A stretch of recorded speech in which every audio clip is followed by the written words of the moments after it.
Shalom, shalom, mes bien-aimés dans le Seigneur. Je vous salue tous au nom suprême de notre Seigneur et Sauveur Jésus-Christ de Nazareth.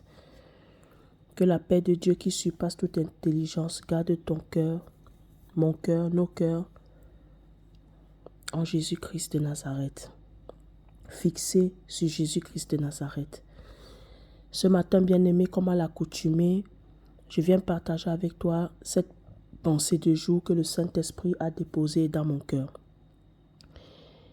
Et ce matin, ce lundi, j'ai tiré ma pensée du jour dans le livre de Romains 11, à partir du verset 29. Je lis pour la gloire du Seigneur. Car Dieu ne se répand pas de ses dons et de son appel. Car Dieu ne se répand pas de ses dons et de son appel. Tendre Père, je te dis merci pour ta parole. Merci pour ta parole qui est la vie, qui est la vérité. Ta parole éternelle, Dieu mon roi, qui est une lampe à nos pieds et une lumière pour nos sentiers. Merci Papa. Et je te prie ce matin afin que tu puisses disposer le cœur de tout un chacun de nous à recevoir ta parole telle que tu voudrais que nous la recevons. Papa, je prie que si moi je suis pas allé dans les profondeurs, que toi tu continues à aller dans les profondeurs pour parler au cœur d'une personne ce matin.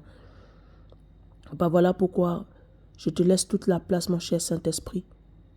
Fais ce qui te convient de juste et de bon pour nous, pour nos édifications et pour nos maturations spirituelles. C'est au nom suprême de Jésus-Christ que j'ai prié. Amen. Alors, bien-aimé, j'aimerais parler de Dieu, son appel et ses dons. Bien-aimé, il n'y a pas de don s'il n'y a pas un appel. Dieu donne les dons pour atteindre un but. Dieu donne les dons spirituels. Dieu donne même les dons matériels, les talents pour un but précis. Lorsque tu as un appel de Dieu, automatiquement, Dieu va travailler en toi. Dieu va chercher à t'équiper afin qu'au travers de l'appel qu'il a sur ta vie, il te donne les dons nécessaires pour atteindre son but, le but qu'il t'a mandaté que tu puisses atteindre comme mission sur la terre. Ici, nous parlons de Dieu ne se répand pas de ses dons et de son appel. Mais je peux vous rassurer que, oui, Dieu ne se répand pas de ses dons et de son appel. Mais je peux vous dire que Dieu se répand de ceux qu'il a appelés. Bien-aimés, dans le petit parcours, le peu de connaissances que j'ai de Dieu, j'ai fini par comprendre que la parole de Dieu dit, si nous ne l'adorons pas, Dieu va me susciter les pierres pour l'adorer. C'est pour tout simplement dire à une personne, tu n'es pas indispensable. C'est une grâce et un privilège de servir Dieu. Et c'est aussi une très grande responsabilité. Voilà pourquoi on ne s'autoproclame pas être serviteur de Dieu. Il faille que nous ayons reçu l'appel de Dieu. Il faille que Dieu lui-même s'occupe de nous pour nous équiper. Non pas seulement Dieu, mais que nous-mêmes nous soyons disposés et disponibles. Nous nous laissons être malléables entre les mains de Dieu, afin que Dieu puisse nous donner les dons, les caractéristiques, le caractère, le style de vie qu'il faut, afin que nous puissions mener à bien son appel. Bien-aimés, j'ai fini par comprendre une chose. Nous qui sommes appelés, beaucoup ne sont pas élus. Parce que ceux qui sont appelés, lorsque Dieu les appelle, ils commencent à conditionner Dieu. Ils veulent décider quand eux, ils seront prêts pour répondre à l'appel de Dieu. Bien-aimés, je vais être clair avec nous. Je vais être clair avec toi. Ce n'est pas à Dieu de t'attendre, c'est à toi d'attendre Dieu. Ce n'est pas à Dieu de t'attendre. La parole de Dieu dit que Dieu use de patience envers nous. Ça, c'est face au péché, hein. Mais ce n'est pas face à l'appel de Dieu. Parce que l'appel de Dieu, ce n'est pas une question de savoir si ce que tu es digne ou pas. Lorsque Dieu t'a appelé, lui seul connaît les critères pour lesquels c'est toi qui l'as choisi. En fait, Dieu veut simplement qu'on lui fasse confiance, on lui obéisse. Bien-aimé, ce n'est pas à Dieu de nous attendre. Que peut-être qu'on va lui dire, papa, attends d'abord que je fasse mes enfants. Attends d'abord que mon compte bancaire soit plein. Attends d'abord que je puisse me marier. Ou bien on va le conditionner en lui disant, si tu veux que je te serve, fais d'abord que je me marie. Ce n'est pas à Dieu de nous attendre. Ce n'est pas à Dieu à nous soumettre à nous, à se soumettre à nous. C'est à nous de nous soumettre à Dieu. Dieu ne se répand pas de ses dons et de son appel. Mais Dieu, il n'est pas écrit que Dieu ne se répand pas de celui qui l'a appelé. Il se peut que la personne que Dieu a appelée, cette personne-là, elle craigne.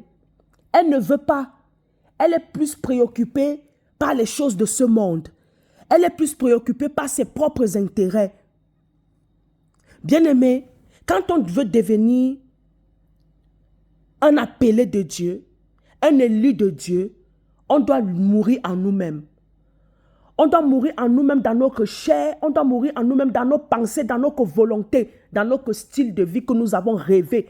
On doit faire mourir nos rêves. Je peux même dire qu'on doit faire mourir même les désirs de nos cœurs. Les désirs de nos cœurs doivent se porter sur Dieu. C'est un prix à payer, bien-aimé. Mais un prix qui vaut la peine. C'est un prix à payer, mais un prix qui vaut la peine. Dieu vaut la peine. Dieu vaut la peine qu'on paye ce prix pour lui. Dieu vaut la peine que nous puissions être ses témoins, les martyrs pour lui. Nous puissions le servir. Bien-aimé, c'est un gâchis. Que lorsque Dieu t'a choisi toi, mais toi tu n'as pas choisi Dieu. Lorsque Dieu te choisit, il faut aussi que toi tu choisisses Dieu là. Et c'est pour cela que lorsque Dieu te choisit, tu dois faire à ce que rien ne puisse venir s'interférer entre Dieu et toi. Tu dois aller interroger celui qui t'a appelé. J'entends souvent beaucoup de personnes qui disent, ah, les gens disent qu'ils voient en moi être tel. Les gens veulent que je me porte, les gens veulent que ce soit moi qui sois tel. Mais les gens, ce n'est pas Dieu. Les gens, ce n'est pas Dieu. Bien-aimé, un véritable appelé de Dieu reçoit l'appel de Dieu dans son cœur. Dieu lui parle. Un véritable appelé de Dieu sait que lui, il est appelé. On ne s'auto-proclame pas être appelé de Dieu. On ne s'auto-proclame pas être élu de Dieu, bien-aimé. L'appel de Dieu ne suffit pas. Être appelé, ça ne suffit pas. Nous devons ancrer dans cet appel-là pour être des élus, combattre le bon combat, bien-aimé. Et ça demande sincèrement une mort en soi profonde. Ça demande sincèrement que nous ayons renoncé à nous-mêmes, à nos vies. Les disciples de Jésus ont renoncé à abandonner femmes et enfants, pères, mères, frères et sœurs, cousins et cousines pour suivre Jésus. Dieu, à un moment donné, lorsqu'il voulait commencer à faire entrer Abraham, notre patriarche, Abraham, dans ses promesses, dans sa destinée, Dieu a séparé Abraham de Lot. Dieu a séparé Abraham de Lot. Lorsque Dieu a appelé Abraham, Dieu a précisément donné cette instruction à Abraham. Quitte la maison de ton père, quitte ta patrie, va dans le pays que je te montrerai. Abraham s'est levé, il a obéi à Dieu. Bien-aimé, il se peut que Dieu t'appelle, mais toi tu ne veux pas, tu n'es pas intéressé à l'appel de Dieu. Dieu va faire que cet appel-là aille vers quelqu'un d'autre. C'est la même chose que lorsque la parole de Dieu dit, Dieu, lorsqu'il envoie sa parole, elle ne retourne pas à lui sans avoir accompli le but pour lequel elle a été envoyée. Il en est de même pour l'appel de Dieu. Bien-aimé, si c'est que la parole de Dieu qui t'a été envoyée, qui m'a été envoyée, me trouve discrète et que je rate le but, je rate de saisir le but pour lequel la parole de Dieu a été envoyée, bien-aimé, cette parole ne retournera pas. Cette parole va chercher une personne plus disponible et plus disposée que moi, que toi, pour que le but de Dieu soit atteint. C'est la même chose avec l'appel de Dieu. C'est la même chose avec l'appel de Dieu. Dieu ne se répand pas de ses dons, de son appel, mais il se répand de ceux qu'il a appelés. Oui, il se peut. Il se peut que tu aies le choix de Dieu. Mais Dieu voit que tu ne t'intéresses pas à lui. Malgré les prophéties, toi, le plus important, c'est que tu sois un homme d'affaires. Malgré les prophéties, c'est que toi, tu veux amasser les biens de ce monde. Tu n'es qu'intéressé à tes propres intérêts. Bien-aimé, quand on est un appelé de Dieu, un élu de Dieu, nos intérêts ne comptent plus. Ce sont les intérêts de Dieu, du royaume de Dieu qui comptent. Et c'est ça qui démontre, qui prouve à Dieu que réellement, il a fait le bon choix. Bien qu'il sait qu'il a fait le bon choix. Hein. Mais je peux vous dire, l'appel de Dieu ne dépend pas que de nous. L'appel de Dieu, c'est comme, j'ai toujours cette image-là que le Saint-Esprit m'a montré une fois, m'a révélé. C'est comme un monsieur veut construire un immeuble, veut construire sa maison. Cet homme-là, il ne connaît rien des constructions. Qu'est-ce qu'il va faire? Il va aller faire un contrat, une alliance, un pacte, comme vous voulez l'appeler. Il va faire un contrat avec des experts, des personnes qui sont mandatées, qui ont la connaissance, qui ont l'expérience dans la construction, qui sont diplômés, qui connaissent. Il va faire les contrats avec ces personnes-là pour que son projet puisse être mené à bien, comme selon sa vision à lui, au monsieur qui veut construire l'immeuble. Il en est de même pour nous, bien-aimés. Lorsque Dieu t'appelle, Dieu ne t'appelle pas que c'est lui seul qui va être qui va décider. Il a besoin de ton oui. Il a besoin de ta confiance. Il a besoin de ton obéissance. Il a besoin que tu te joignes à lui pour que tu puisses collaborer avec lui. Ah oui, bien-aimé. Dieu ne peut pas appeler une personne qui n'est pas disposée, disponible. Dieu peut t'appeler. Mais si à la longue, Dieu voit que tu n'es pas intéressé. Dieu voit par exemple que tes regards ne sont vraiment pas fixés sur ce qui lui intéresse lui, sur le battement de son cœur. Dieu voit peut-être que toi, il t'a appelé, mais il voit que toi, tu prends ça à la légère. Tu ne valorises pas ça. Tu ne manques pas un intérêt profond et sincère. Bien-aimé, Dieu va se détourner et il va aller vers les personnes qui s'intéressent à lui, qui veulent le servir. Ça a été de même pour le salut, bien-aimé. Le salut n'était pas pour nous, les étrangers. Le salut était pour les Juifs. Le salut était pour le peuple d'Israël.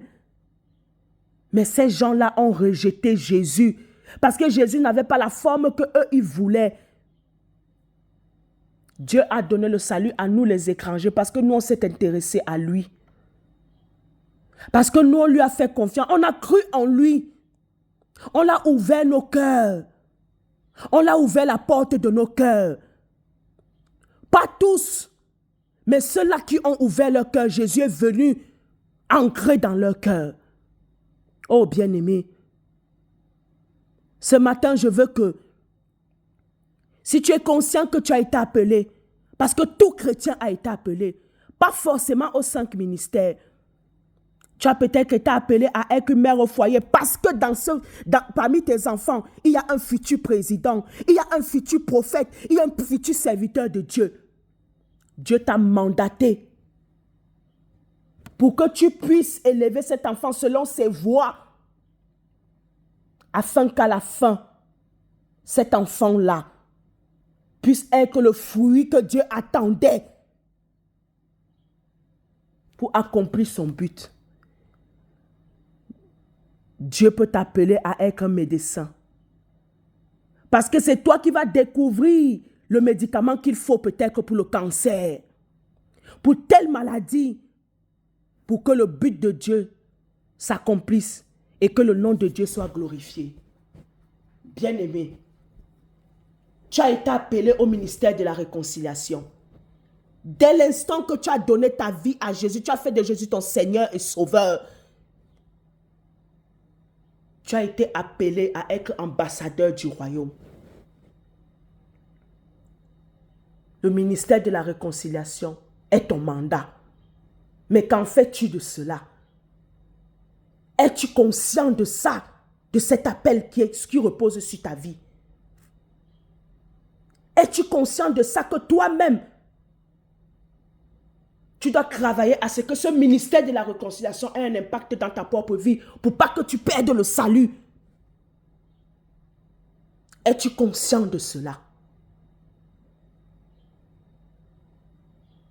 J'aimerais réveiller l'amour, le premier amour, le zèle que tu avais. Cet amour que tu avais pour servir le Seigneur. Par ce message, j'aimerais que tu reviennes dans les bonnes voies. J'aimerais que tu reviennes dans tes bons sentiments que tu avais autrefois. Oh bien-aimé, Dieu a besoin de toi. Mais ce n'est pas parce que Dieu a besoin de toi que tu lui es indispensable. Parce que le temps est proche. On n'a plus beaucoup de temps. Nous devons accélérer dans le service. Nous devons accélérer dans la mission. Et ce temps, c'est ton temps. Lève-toi, vaillant héros. Vaillant héroïne, lève-toi. Réponds à l'appel de ton maître. Peut-être que tu as peur de l'inconnu. Tu as peur du rejet de quand dira-t-on. Peut-être que tu as peur de ton lendemain. Mais ne crains rien. Ne crains rien. Peut-être que tu t'interroges comment est-ce que cela se fera. Ne t'interroge pas, sois juste disposé, disponible. Dieu se charge du reste. Du moment que Dieu sait que tu lui fais confiance, il a l'assurance que tu lui fais confiance, que tu es déterminé à le servir, il se chargera du reste. Que Dieu te bénisse abondamment. Paix et grâce dans ta vie. Au nom suprême de Jésus. Amen.